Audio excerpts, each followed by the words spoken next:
वैदिक पर्सपेक्टिव के इस YouTube चैनल को सब्सक्राइब करें, वीडियो को लाइक व शेयर करें। ओम अनासत्या गच्छतं हूयते हविः मध्वः पिबतं मधुपेभिः आसभिः युवोः हि पूर्वं सविता उषसः रथमृताय चित्रं घृतमन्तं ईष्यति। आ जाओ तुम दोनों, जो असत्य नहीं है, आहूत करता है आत्मसमर्पण पूर्ण भक्ति। माधुर्य का पान करो, माधुर्य का पान करने वाले मुखों द्वारा।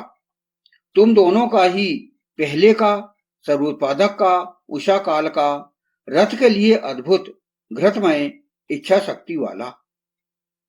यह जो मंत्र लिया गया, यह ऋग्वेद के प्रथम मंडल के 34वें सूक्त का यह 10वां मंत्र है। ये संक्षिप्त में हमने 7 चक्रों की जानकारी प्राप्त की कि जब कुंडलिनी का जागरण होता है, जब ऊपर उठती है कुंडलिनी, तो व्यक्ति में परिवर्तन होने लगती है, जिसमें चेतना का विस्तार, गहरा ध्यान, आत्मबोध, आध्यात्मिक आनंद, ये सभी व्यक्ति महसूस करने लगता है। तो कुल मिलाके हम समझें, कुंडलिनी 7 चक्रों का वह रहस्य बताता है कि मनुष्य के भीतर ही दिव्य शक्ति छिपी हुई है। योग और ध्यान के द्वारा इसे जागृत कर उच्च चेतना प्राप्त की जा सकती है। तो उसको हम समझें। हमारा शरीर बहुत महत्वपूर्ण है। इस शरीर को आप यह मत समझ लीजिए कि यह निकृष्ट शरीर है। नहीं, यह शरीर हमें ईश्वर ने दिया है और ईश्वर हमारे लिए ये सब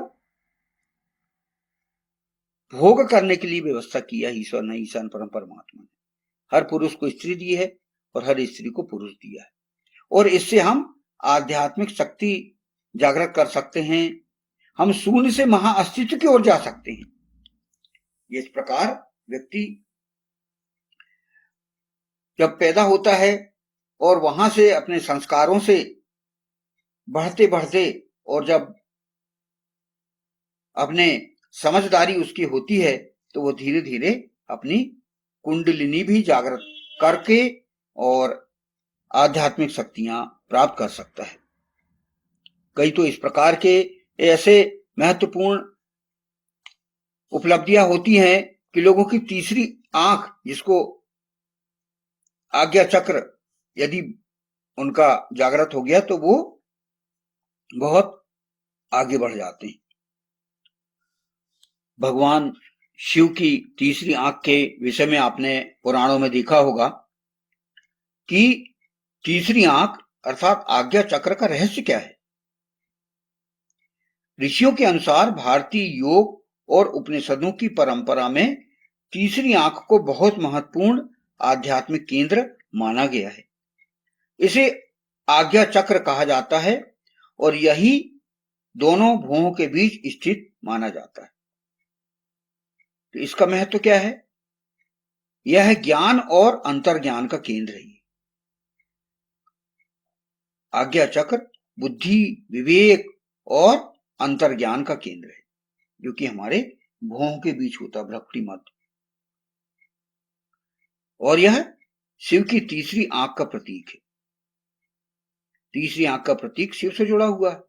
कहा जाता है कि शिव की तीसरी आंख अज्ञान और भ्रम को जलाकर सत्य प्रकट करती है। आध्यात्मिक अर्थ में यह हम देख सकते हैं, जब ज्ञान जागृत होता है तो अज्ञान समाप्त हो जाता है। तो हम सभी की तीसरी आंख हम जागृत कर सकते हैं। ये प्रतीक है ज्ञान का, अंतर्ज्ञान का। इससे अज्ञान और भ्रम को जलाकर सत्य प्रकट करता है, इसका प्रतीक है। फिर मन और आत्मा के बीच का द्वार, योग शास्त्र के अनुसार आज्ञा चक्र वह स्थान है जहां मन की चंचलता शांत होती है, ध्यान गहरा होता है, आत्मा का अनुभव होने लगता है। इसी कारण ध्यान में अक्सर भ्रकुटी अर्थात भौहों के बीच पर ध्यान केंद्रित कराया जाता है। जब भी आप ध्यान करते हैं, ध्यान अवस्था में आप जाते हैं, तो यही आपको ध्यान केंद्रित करना है। कहां पर? भ्रकुटी मध्य, अर्थात हमारी दोनों भौहें हैं उनके बीच, वहीं पर ध्यान आपको केंद्रित करना है जब भी आप ध्यान करें, जिससे कि आपका अंतर्ज्ञान जागृत होगा। और इसी में हमारी क्या है कि इड़ा, पिंगला, सुषुम्ना का मिलन होता है। ये क्या होती है? ये नाड़ियां हैं। ये शरीर में 3 प्रमुख नाड़ियां होती हैं। पहली होती है इड़ा, जो कि चंद्र ऊर्जा कहलाती है। दूसरी है पिंगला, जो सूर्य ऊर्जा का प्रतीक है। और तीसरी होती है सुषुम्ना, यह मध्य ऊर्जा होती है। और यह जो तीनों जो नाड़ियां होती हैं, इड़ा, पिंगला, सुषुम्ना, ये आज्ञा चक्र पर मिलती हैं आके। और यही कारण है कि इसे ऊर्जा संतुलन का मुख्य केंद्र माना जाता है। जब आज्ञा चक्र जागृत होता है तो ध्यान बहुत गहरा हो जाता है। व्यक्ति को आत्मज्ञान की झलक मिलती है, चेतना उच्च स्तर पर पहुंचने लगती है। तो ध्यान का ये आप महत्व समझिए। तो संक्षिप्त में आज्ञा चक्र का रहस्य क्या है? अंतर्ज्ञान और ज्ञान का केंद्र, अज्ञान को नष्ट करने वाली चेतना, ध्यान और आत्मज्ञान का द्वार, शरीर की ऊर्जाओं का संतुलन बिंदु, यह आज्ञा चक्र का रहस्य है। तो इस प्रकार हम प्रतिदिन, जैसा कि स्तवन, जो कि ध्यान और स्वाध्याय का मिलन कहा जाता है, उसमें हम इन चक्रों का ध्यान रखें और हमारे आध्यात्मिक उत्थान के लिए हम प्रयास करें। यहां पर ये आपको ये जानकारी दी गई। बीच में अर्धनारीश्वर की बात आई थी, तो अर्धनारीश्वर के बहुत से प्रसिद्ध मंदिर हम आज देख सकते हैं।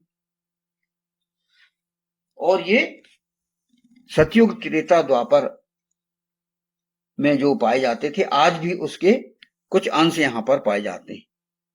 तो मिलेंगे आपको एलोरा की गुफाओं में, एलिफेंटा की गुफाओं में, बादामी गुफा मंदिर भी वहीं पर हैं कर्नाटक में, और एक है मंदिर चिदम्बरम नटराज मंदिर है, फिर खजुराहो के मंदिर हैं।